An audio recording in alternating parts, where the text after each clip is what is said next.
Hoy tenemos un tema interesante. ¿Por qué si la inflación ha bajado, Mauricio, Oscar, hoy tenemos tasas altas? Es algo que no me acaba de caer el 20, pero finalmente la política monetaria tiene sus intríngulis y mucho tiene también que ver las políticas fiscales y aunque digan que no, pues tenemos un presupuesto bastante impulsor de la economía o del gasto y pues Y de mantener la tasas deuda. altas. Pero sabes que además, digamos, pareciera que van a durar otro ratito así de altas, o sea, no se ve el futuro de cuándo vayan a bajar y eso pues tiene implicaciones también para nuestra billetera y eso, mi Mau, pues es Y un tema para que no nuestro podemos dejar de monedero paso. también, porque para hablar de esto, de estas implicaciones, tenemos a Mario Correa, nada más ni nada menos que presidente del Comité de Estudios Económicos del Instituto Mexicano de Ejecutivos de Finanzas, el IMEF. Mario, de veras Y que... Pero youtuber. ¿sabes además qué es?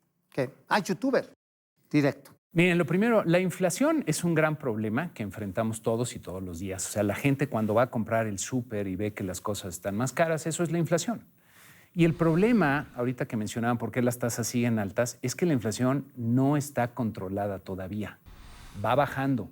Lo que estamos viendo en los indicadores, en las lecturas que normalmente vemos los economistas, es que cuando tú comparas la inflación normalmente contra el mismo periodo del año pasado, pues viene bajando, ¿no? Llega un pico, va bajando. El ritmo de crecimiento de los precios. Sí. Pero creo yo que todavía está lejos de estar bajo control, porque aquí hay un problema. Y lo comentaba hablando de mi programa de YouTube, si lo buscan por ahí hace un par de años, cuando empezaba a surgir la inflación.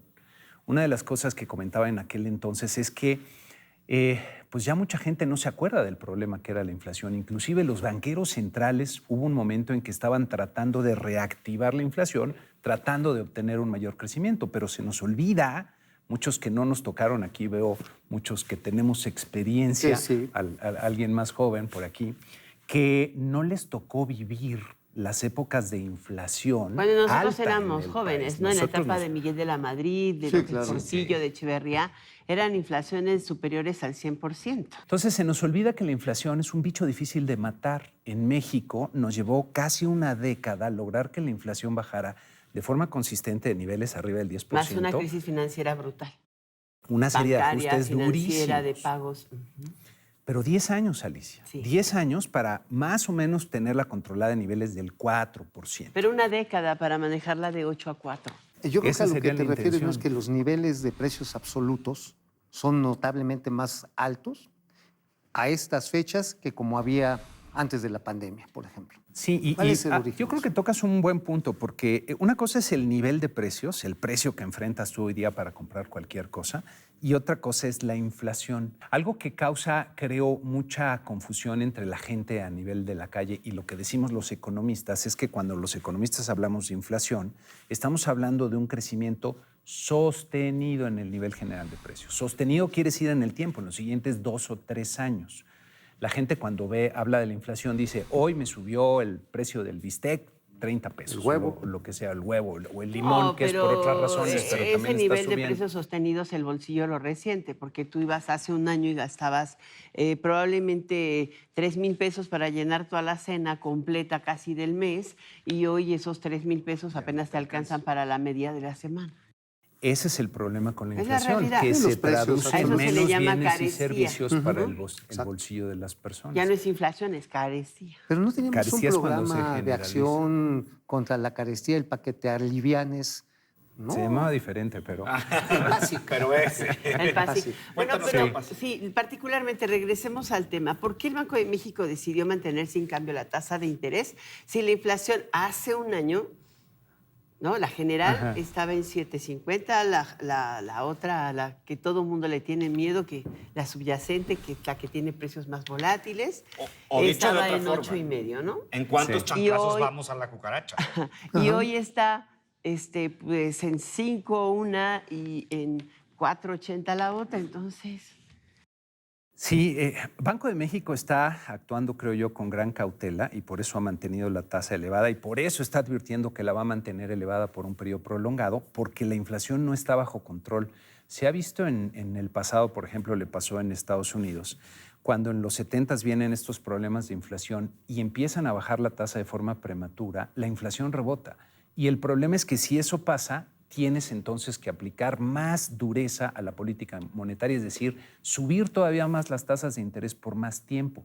Para que eso no pase, mejor de una vez actúas para acabar con la inflación. Es como si tienes una infección y dices, bueno, ya me tomé el antibiótico, ya me siento bien, pero me lo dejo de tomar porque ya me siento bien. Y el bicho todavía está circulando en tu organismo. Y hasta se hace resistente. Se hace resistente y luego Tienes que requiere aguantar más 3 dosis o meses, otro tipo de tratamiento. O hacer cambios. O 3 sí. arponazos para acabar. Y hay muchos riesgos todavía en el horizonte. ¿Cuáles son esos riesgos? ¿Cuáles son esos riesgos que están presionando y advirtiendo a los bancos centrales? Lo que dijo el comunicado, ¿no? O sea, también lo dijo el de la FED. Eso de la subyacente y eso de los servicios, explícanos. Mira, la inflación se mide a través de un índice de precios, que es el índice de precios al consumidor en México y en Estados Unidos. Aquí se llama Nacional de Precio al Consumidor, allá índice de precio al consumidor, que se construye con una canasta muy amplia de bienes. Ves cuánto están subiendo cada mes y entonces eso te da un crecimiento del total del índice y con eso mides la inflación. Hay una parte de los precios que es muy volátil. Por ejemplo, los precios agropecuarios, cuando tenemos una cosecha, por ejemplo, de jitomate, pues te baja el precio 20%. Y de repente, cuando no tienes cosecha o hay una sequía, se te sube el precio 20%. Como la que está por venir el año que viene. Híjole, sí, parece. De hecho, los efectos climáticos van a ser uno de los riesgos que hay sobre los precios agropecuarios, porque hemos tenido un año muy intenso, muy caluroso, que va a generar una serie de repercusiones. Nada más para mencionar una por ahí, la India, no sé si vieron hace un par de semanas, un poquito más, prohibieron las exportaciones de arroz por cómo se han golpeado sus cosechas. Y entonces lo están dedicando a la gente de la India. Ese es un ejemplo de los efectos que puede haber en diferentes tipos del arroz. Y China no está exportando. Es probable. Entonces, muchos de estos bienes que son muy volátiles se quitan de la canasta de precios al consumidor y lo que queda se le llama inflación subyacente. En Estados Unidos le llaman el núcleo de la inflación. Por ejemplo, los energéticos también, los alimentos. Los que son más a largo plazo, pues. La subyacente, la inflación subyacente, te da una mejor idea de la tendencia de que los trae precios la inflación generales de largo plazo. Y plazo. esa es la que sigue acelerada. Esa es la que sigue acelerada y la que ahorita lo vimos en el comunicado de Banco de México, subieron ligeramente su trayectoria esperada para la inflación, para las dos, para la general y para la subyacente. Ahora están hablando de que va a convergir hacia la meta hacia hacia el segundo trimestre del 2025. Lo pasaron 6 meses más. Muy iniciando el asunto, todos a largo plazo estamos muertos. Pero ¿sabes qué pasa también? Y desde que se refiere esa cita de Keynes, que es cierto, pues se nos deja de olvidar, más bien se nos olvida el largo plazo. Y el largo plazo, los próximos 3, 4 años, vamos a llegar, Dios mediante, a ellos, o los siguientes 5, 10. Y si no actuamos ahorita, pues no vamos a tener buenas condiciones. ¿Qué hacer como consumidores frente a este escenario? O sea, ¿qué decisiones tomar? Con el costo del dinero alto. Particularmente el costo del dinero. O sea, estamos viendo algo raro. ¿Por qué no nos explicas también? O sea, la gente... estamos teniendo un periodo de tasas bastante altas, 11.25 es la referencia, pero el promedio de la TIE más las tarjetas de crédito están llegando a 40% y no te explicas crecimientos de doble dígito. Bueno, las tasas de las tarjetas siempre han estado altas y tiene que ver más bien con el tema del riesgo que implica ese tipo de crédito. Para los bancos y para que otorguen ese tipo de crédito necesitan tener tasas muy altas, porque la alternativa son créditos no bancarios que esos tienen tasas de 3 dígitos. Pero bueno, ese es quizá otro tema. Mira, estamos en un entorno de tasas que son más altas. No son tasas extraordinariamente altas. A ver, aquí en México tuvimos tasas del 150% y algunos nos acordamos de esos niveles de tasas y no había crédito. Y todo el mundo perdió su casa. Hubo tiempos muy difíciles. Empresas. Hubo tiempos muy difíciles porque la inflación se salió de control y de hecho la estabilidad de la economía se perdió. Y eso es lo que se está tratando de mantener por parte del Banco de México, asegurarse que la estabilidad económica continúa. Decía por ahí, me parece que era Ben Bernanke, anterior presidente de la FED, o era Alan Greenspan, perdón, ya luego la memoria me traiciona, que cuando la inflación se convierte en un tema que le preocupa a las empresas en sus decisiones, es cuando sabes que ya no está bajo control. Greenspan, era Greenspan, ¿verdad? Sí. ¿Y qué estamos viendo en estos últimos años? Que las empresas tienen que hablar de inflación, las personas tienen que hablar de inflación, porque es hablar de tasas de interés. Hoy día las decisiones financieras es algo que creo que hay que tener muy presente en estos entornos de alta tasas de interés, las decisiones financieras se vuelven mucho más relevantes. Las malas decisiones te van a castigar y las buenas decisiones te van a ayudar a sortear. Hay un tema que es importante. Hoy pone el Banco de México y también la Reserva Federal un cambio, y es la expansión económica y la expansión de la tasa del empleo. En los dos países están teniendo resultados no esperados considerando la fuerte subida de tasas de interés. ¿Por qué no les ha funcionado la política monetaria? ¿Qué es lo que les cambió? Porque ellos mismos están en el pleno análisis mientras esperan y nosotros sentimos los efectos. Bueno, no es que no haya funcionado la política monetaria. Yo creo que en parte la bajada que estamos viendo en la inflación es gracias a que los bancos centrales se pusieron muy duros y subieron las tasas. Si tú te acuerdas, hace 2 años... Tenías choques de oferta, no de demanda. O sea, tenías problemas era la de discusión, suministro. pero nadie vio que la inflación iba a subir hasta los niveles que llegó en Estados Unidos. Aquí el problema, siguiendo esperando que era transitoria. Aquí el problema que estamos viendo es entonces que la inflación implícita del crecimiento no ha logrado ser contenida por las políticas de los bancos centrales. Pero aparte el crecimiento de la economía sigue, o sea, Sí, la inflación los que implícita del apostaron una recesión, los Ahí que está. apostaron una recesión a Ahí principio está. de año eran muchos, ¿no? Hay alguien aquí que me decía, te apuesto lo que quiera, me tiene que pagar la comida, porque ya no hay recesión. Pero No, pero ya se hoy por desaceleró. hoy la recesión Te toca no invitar es, el vino. bájale. Ya se no, desaceleró. regresando al Ya punto, se María. desaceleró. Ahorita ni siquiera Powell le atinó. Se perdieron No hubo 200,000 recesión. empleos. Eso, ¿cómo lo comemos nosotros? No hay recesión, hay empleo, pero seguimos pagando alto. Entonces lo que ganamos lo pagamos en precio. Es algo como que no funciona la ecuación ciudadana. A lo mejor es la previa a la Explícanos recesión. concretamente Nada qué más, es lo que está eso. pasando para cerrar esta interesantísima billetera. Híjole, mira, es bien complicado tratar de entender qué es lo que está pasando. Yo creo que estamos viendo, sí, una expansión que no esperábamos en Estados Unidos y en México, que puede ser muy frágil.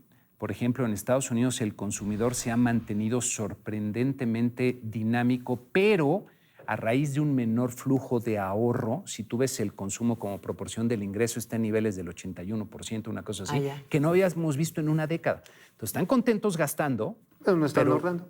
no están dejando de ahorrar lo que venían ahorrando. Entonces, eso en algún momento se puede desinflar y es ahí donde puede venir esta desaceleración de la economía. Ahora, en el tema de la inflación, miren, lo que es En difícil México es el ver ahorro no ha caído, ni aunque espacio le de cobren tiempo. tasa. No, y el crédito ha fluido, ahorita platicamos. Pero lo que hay que ver es el tiempo que le lleva a la política monetaria a actuar sobre la economía. No es inmediato, no es un año. A veces se habla de hasta 3, 4, 5, 6 trimestres. Entonces lo estamos empezando a ver. Lo que está haciendo la política monetaria es, primero, evitar que las expectativas que ponen, sobre todo las personas que fijan precios, se disparen. Si tú tienes una tortería, una lonchería o cualquier negocio, ¿no? Un negocio de transportes, y tú estás viendo que tus costos están subiendo al 10% y estás viendo el año que viene, Es la subo lo 20. más fácil es ver hacia el pasado y entonces decir, me subió 10, yo lo subo en 10. Eso se llaman expectativas adaptativas. Y cuando eso empieza a ocurrir con la inflación, cuando la repastro. gente toma el anterior dato de inflación para lo llevarlo refleja. hacia adelante, la inflación cobra vida propia y una inercia que luego es difícil de romper. Inflación inercial. Lo que La tiene que hacer el Banco Central es evitar que esas expectativas tomen esa inflación pasada, como lo hace, poniéndose muy duro y la gente sabe, ok, el Banco Central tiene cierta credibilidad, van a actuar conforme sea necesario y la inflación va a bajar. Eso es lo que están haciendo, pero lleva tiempo. Y yo creo que todavía nos falta por ver. Bueno, ya par tienen de el mensaje meses. bastante claro. Estuvo clarísimo este cierre, qué bárbaro. Sí, Así que del experto. aguas con las tarjetas, con los créditos Es hipotecarios ponerle caución. Como y con la dices, deuda ¿no? pública. Sin alarmismo. Después vamos cuidado. a invitarlo para seguir platicando de esto. Eso. Estamos Encantado. cortos. Muchísimas gracias, Mario Correa, por venir a La Billetera este día. Encantado, Él es muchas asesor gracias. económico. Consúltelo, es Mario Correa en YouTube, es muy rápido. Gracias, Mario. Gracias, Mario. Muchas gracias. Nos vemos a la Encantado. próxima.